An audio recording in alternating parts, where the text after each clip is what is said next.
Is the Wall Street Journal, which has been predominantly throughout its lifetime a more conservative, business first, business oriented newspaper, is the Wall Street Journal now becoming more politically correct and left leaning toward SJWs? That's a valid question for people to ask. Um, Before I get into that, welcome to another episode of Mad Hatter Radio, reporting live from the Underground Railroad. And of course, we're going to talk about some real issues. So, this go around, I do want to discuss a Wall Street Journal article that's talking about, they did a series on women in the workplace. This article, this specific article that's a part of the series, is called Women of Color Have High Ambition But Little Help. So, I have a lot of mixed feelings about this.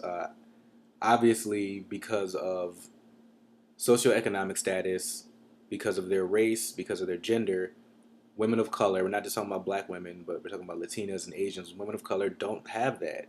And because these industries are predominantly run by men, white men to be in particular, but you can even get beyond that and say because they're run by men, that yes, they are going to face challenges. I mean, that's not something that should be too out of the ordinary. So let me talk about some of the reasons. I'm going to break down some of the reasons why they say that this happens to women of color. So they first talk about blind spots. They say people don't realize that, in particular, white men don't realize that women of color face more challenges. Well, obviously, I could respond to that and say, well, they should, but at the same time, people tend to help out other people who look like them or who they think represent them. It's not necessarily a conscious thing, but it's an unconscious thing. And it's not to say there's anything even inherently bad about it, but that's just kind of how things work. We can make the argument of whether or not we want to fix that and whether that should be, it shouldn't be that way, but we do have to recognize that these are inherent human biases that we have. So we do have to take that into account. But I do think, obviously, that if you are a good manager, for the sake of diversity, I think it is good to be diverse to a certain extent. And I'm going to get back to this point because overall, I do believe that people of color should be separate from white society.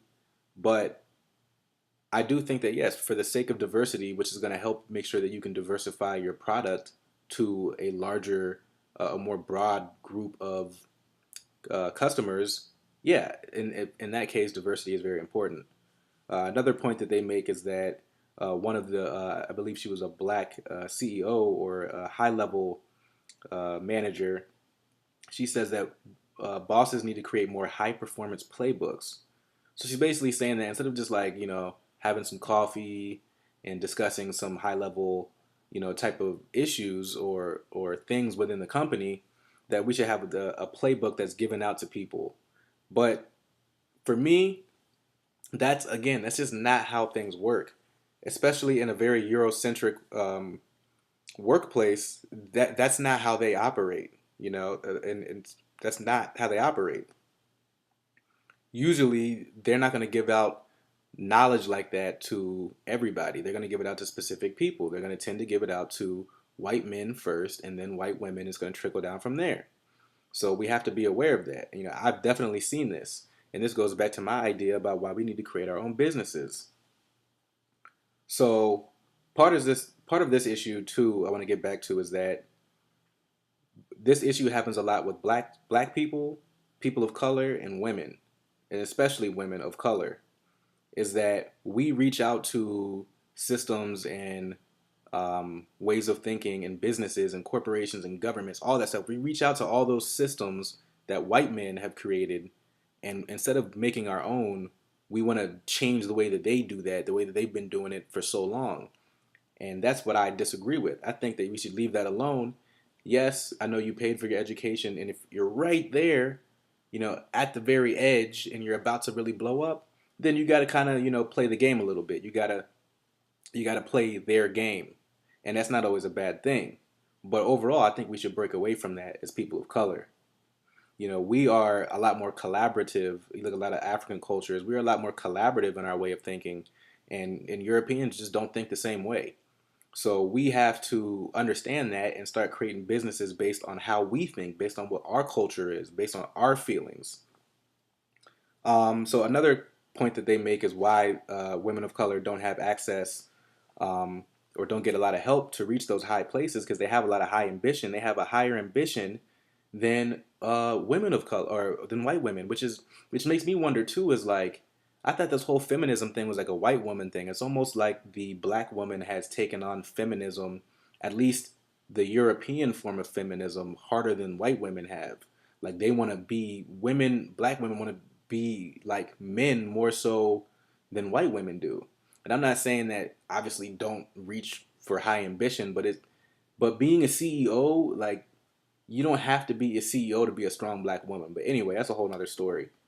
But it is interesting to me how the women who are considered lowest on the totem pole are the ones trying the hardest to, be like men, and not just that, but to almost, want to be protected by this Eurocentric way of thinking. Like they want to, black women and women of color want to break into the white men's world almost more so than black men and men of color.